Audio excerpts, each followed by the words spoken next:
Bismillahirrahmanirrahim. Assalamualaikum warahmatullahi wabarakatuh. So hari ni we continue with decision theory second part, which is we are going to learn how to construct the decision tree. So I use question number 1 from tutorial decision theory part 2. Okay, first we look at the question. Housing developer is considering 3 housing project. Okay, so we have 3 housing project.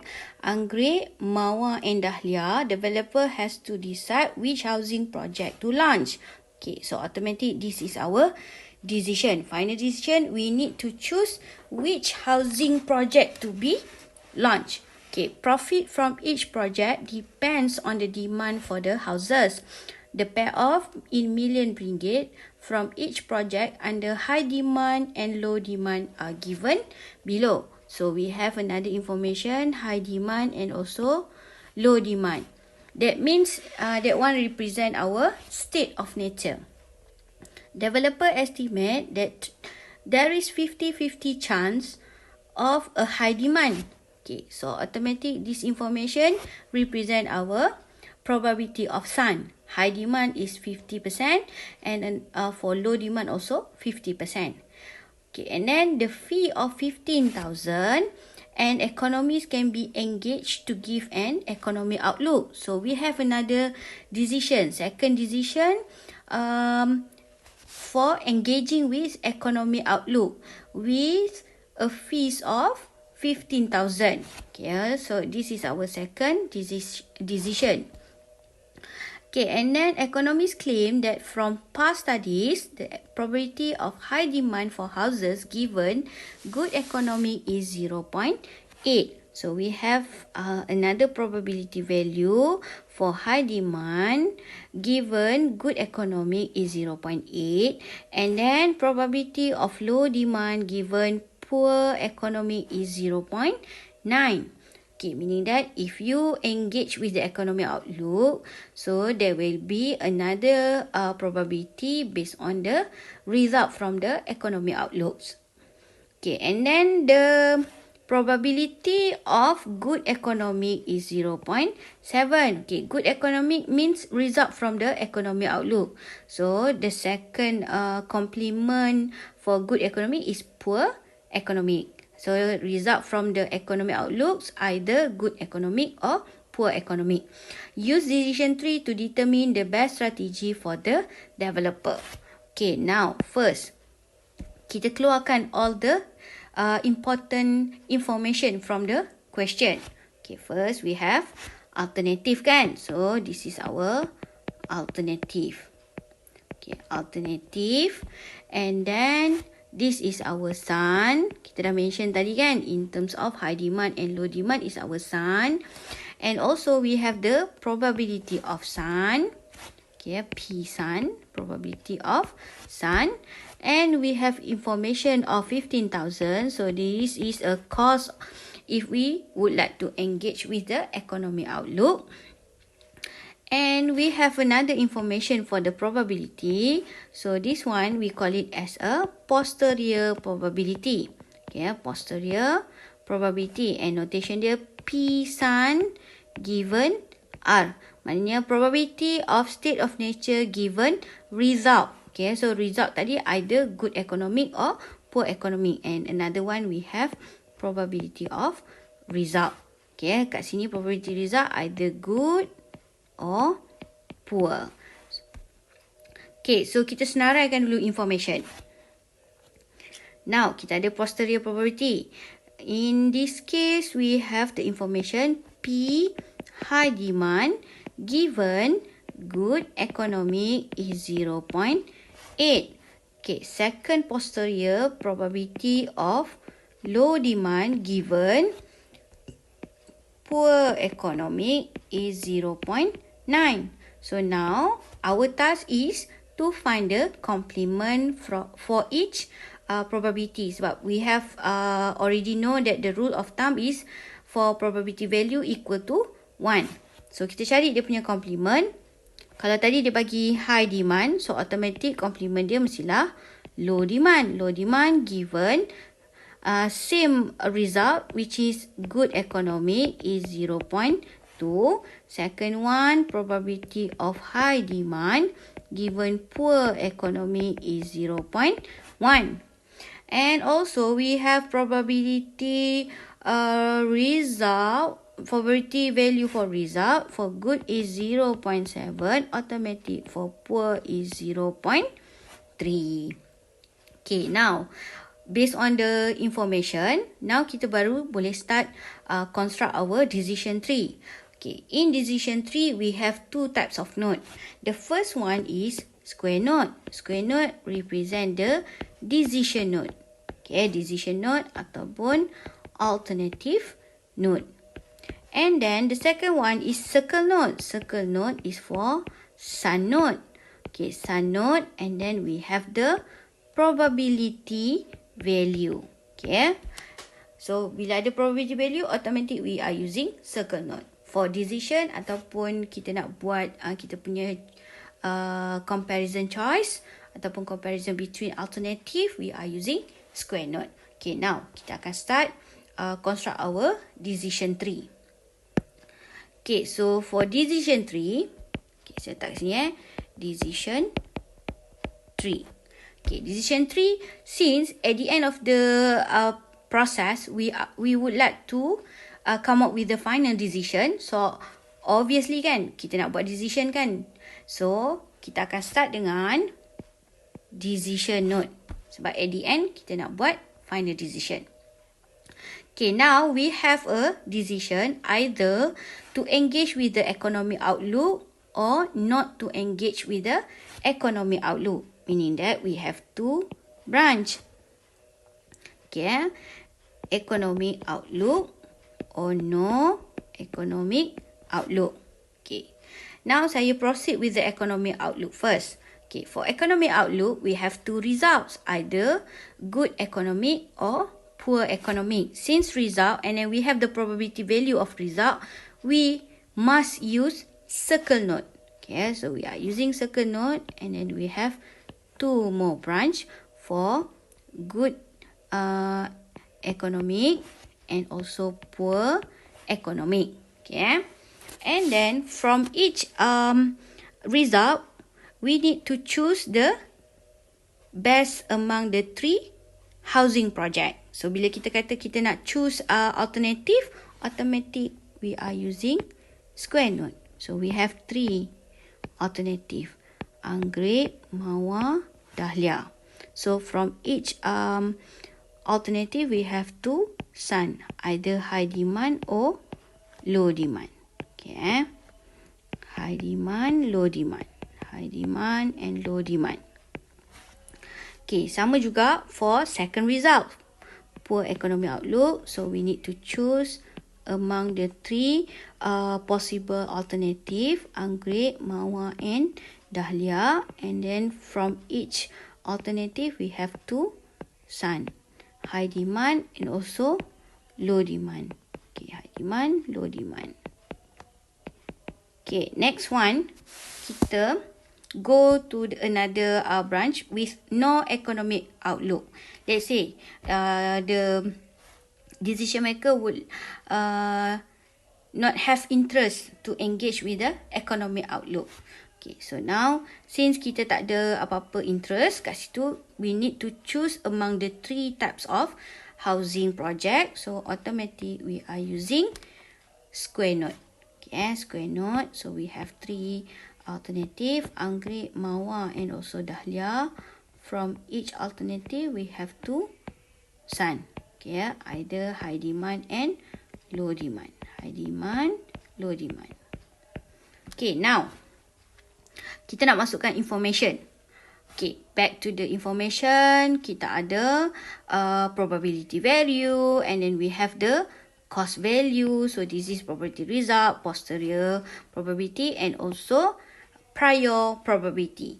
Okay, so for probability of sun, kali ini kita panggil sebagai prior probability. Okay.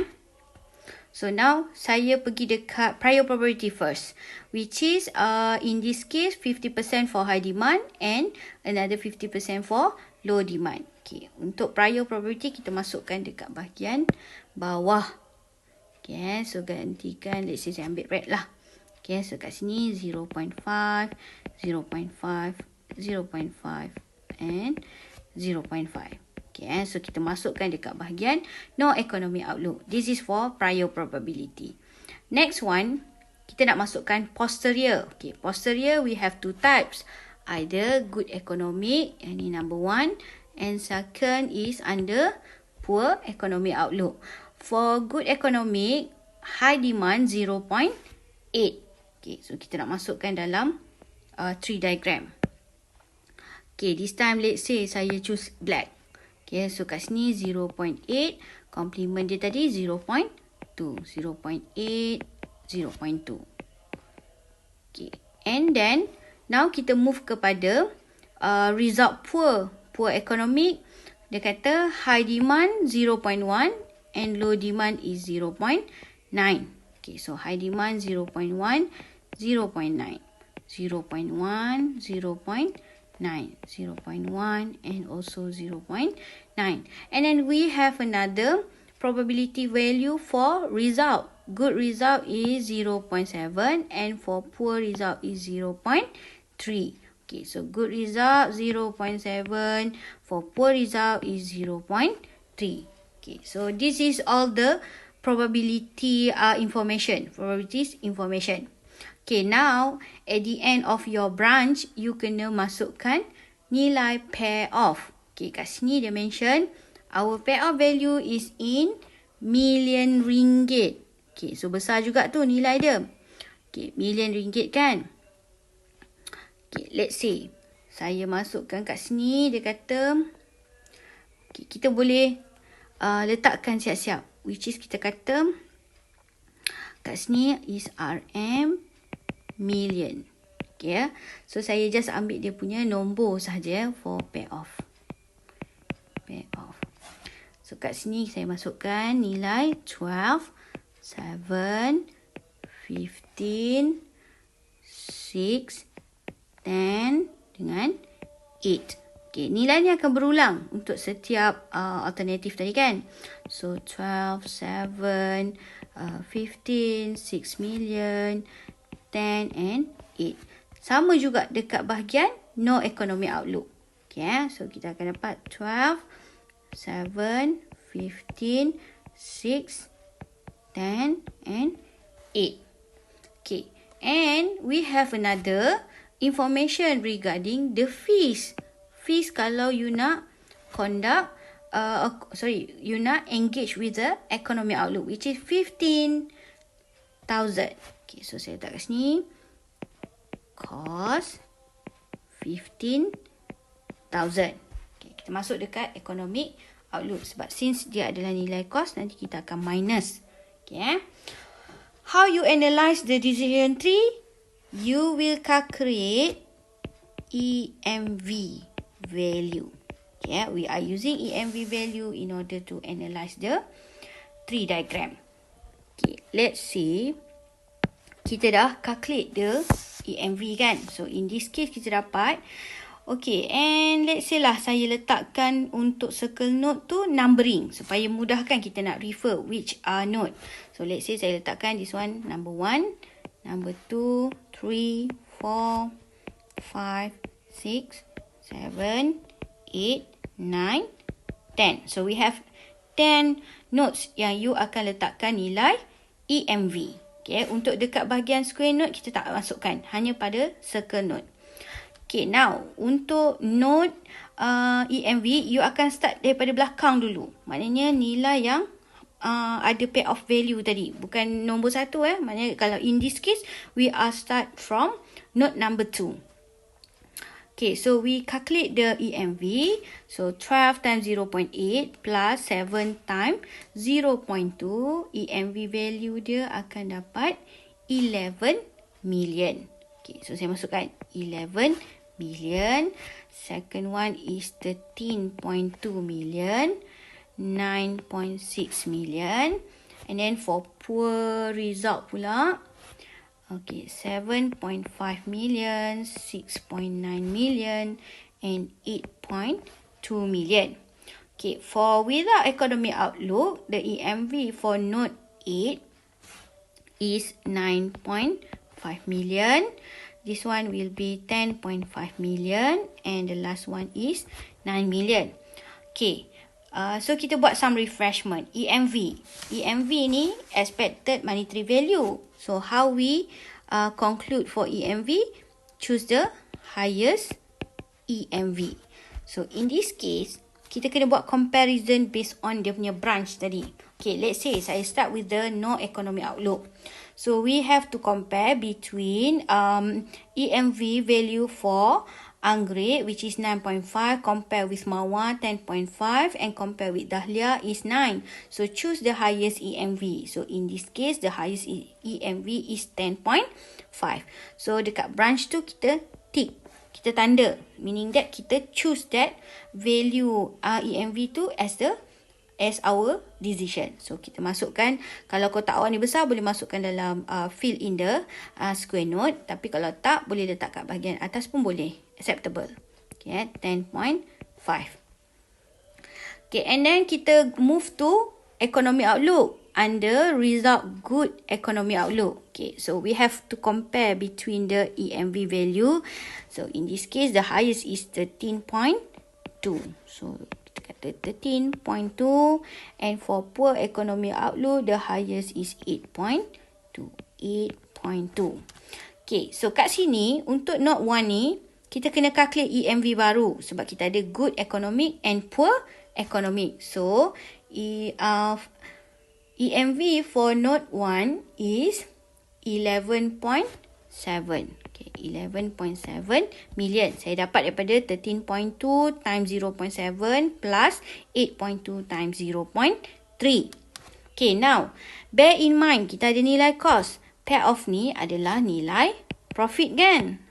Sebelum ni pun kita dah belajar. Pair of is profit. Since ada nilai cost, so 11.7 million minus 15,000. So, kita akan dapat 11.685 million. Okay, after you dah minuskan cost tadi. Okay, minuskan cost 11.685 million. Now, nilai 11.658 millions compare with without economic outlook. So compare with 10.5, automatic 11.685 is more higher than 10.5 kan. So this is our final decision, 11.685. Okay, now how we construct the decision statement. Kat sini kita akan tengok mana branch yang kita pilih tadi. Okay, for decision statement. Okay, decision statement kita kata decision engage. Okay, engage with the economies, and then kita ada two result, either good economic or poor economic. If good economic ataupun if the result is good economic, then kita choose mawar. Okay, launch mawar. And then if